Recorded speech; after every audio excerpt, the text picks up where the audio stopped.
This channel does not promote any violent, harmful, or illegal activities. All content provided by this channel is meant for an educational purpose only. আলিমা, প্রথমেই আমরা একটা চাঞ্চল্য খবরে নজর রাখি, কারণ ধাবায় শুট আউট থমথমে হয়ে গেছে ইসলামপুর। ধাবায় মোতায়েন প্রচুর পরিমাণে পুলিশ। ধাবার মালিক এবং কর্মীদের আটক করে জিজ্ঞাসাবাদ করা হচ্ছে। সিসিটিভি ফুটেজ সংগ্রহ করে তল্লাশি করা হচ্ছে। কথা বলবো আমাদের প্রতিনিধি প্রসেনজিতের কাছে। প্রসেনজিৎ, কি কি তথ্য পাওয়া যাচ্ছে?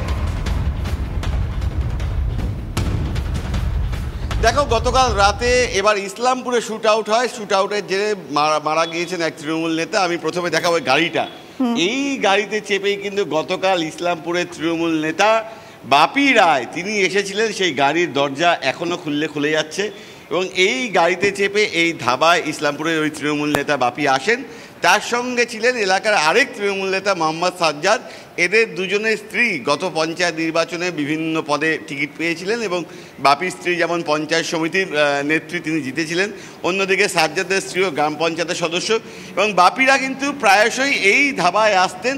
এবং এই যে ভিতর দিকে ক্রাইম সিনটার দিকে আমি একবার যদি যাই দেখাবো, এই ভিতরে নির্দিষ্ট এলাকা ওই যে খোলা মাঠ, সেই মাঠের ভিতর নিয়মিত বসতেন। গতকাল রাত ঠিক 8টা সাড়ে 8টার পর একদল দুষ্কৃতী এলাকায় এসে পৌঁছায়। তারা কার্যত রেকি করে এসেছিল যে বাপি কোন এলাকায় আছে, কিভাবে বসে, সবটাই তারা জানতো বলে মনে করা হচ্ছে।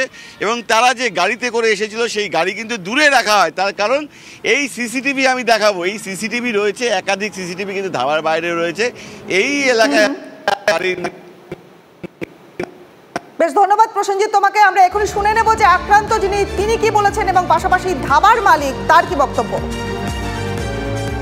হঠাৎ করে 10 থেকে 15 জন ডাইরেক্ট সবার কাছে অস্ত্র ছিল, সবার কাছে বন্দুক ছিল। বন্দুক এসে ডাইরেক্ট আমাদের উপরে অ্যাটাক করে। আমি আমার পঞ্চায়েত বডি নিয়ে ওখানে টেন্ডারের বিষয় নিয়ে আমি ওখানে বসেছিলাম, গুপ্তা হোটেলে বসে টেন্ডারটা মিলাচ্ছিলাম। ফেস দেখা গেছে, কাউকে চিনতে পারিনি। কি কারণ হতে পারে সেটা কারণ জানি না আমি। পুলিশ সিসিটিভি ফুটেজের যা ডিভিআর ছিল ওটা প্লাস আমার দাদাকে আর স্টাফকে জিজ্ঞাসাবাদের জন্য থানায় নিয়ে গেছে। 23 বছর ধরে ব্যবসা করছি, এখানে এরকম কোনো দিন ছিল না। ফুটেজ পুলিশ সাথে সাথে এসে সিল করে নিয়ে চলে গেছে। আতঙ্কে সব পালিয়ে গেছে। আমি রাতভর এখানে থেকে প্রপার্টিটা পাহারা করে আছি, ব্যাস, স্টাফ একটাও নেই। পাশাপাশি কানাইয়ালাল এবং শান্ত ঠাকুর তারা দুজন কি বলছেন শোনাবো। গুপ্তা হোটেলে পঞ্চায়েত সমিতির মেম্বার বাপি, পঞ্চায়েত সমিতির মেম্বারের হাজব্যান্ড, ওখানকার প্রধানের হাজব্যান্ড সাজ্জাদ, উপপ্রধান, এরা সব মিলে পঞ্চায়েত সম্বন্ধে আলোচনা করছিল, কথা বলছিল। এই সময় 10টা লোক একদম মুখ খোলা অবস্থায় এসে পয়েন্ট ব্ল্যাঙ্ক রেঞ্জে গুলি করেছে। একটা গুলি এই বাপি লেগেছে গলায়, কিন্তু আমরা যেটা ইসলামপুর হাসপাতালের কথা বলে দেখলাম যে অ্যালাইভ নেই, লাইফটা নেই। তো ওখানে সিসিটিভির প্রভিশন আছে। স্যার, রাজনৈতিক কোনো ব্যাপার রয়েছে কি এই বিষয়ে? না, মনে হচ্ছে না রাজনৈতিক কোনো ব্যাপার এর মধ্যে থাকতে পারে, এখনই বলা যাচ্ছে না। তৃণমূল নেতা শান্তনু সেন তিনি কি বলছেন শোনাবো।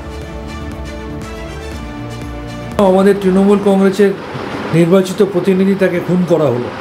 এটা সর্বত্র করছে যারা বাংলার মানুষের দ্বারা প্রত্যাখ্যাত হচ্ছে, যারা রাজনৈতিকভাবে দেউলিয়া হয়ে গেছে, যারা রাজনীতিতে হালে পানি পাচ্ছে না, তৃণমূলের সঙ্গে পেরে উঠছে না, তারা সন্ত্রাসকে হাতিয়ার করে বাইরে থেকে গুন্ডা এনে অস্ত্রশস্ত্র মজুত করে তৃণমূল কংগ্রেসের কর্মীদের ভয় দেখিয়ে বা প্রাণে মেরে দিয়ে তৃণমূল কংগ্রেসকে সন্ত্রস্ত করার চেষ্টা করছে।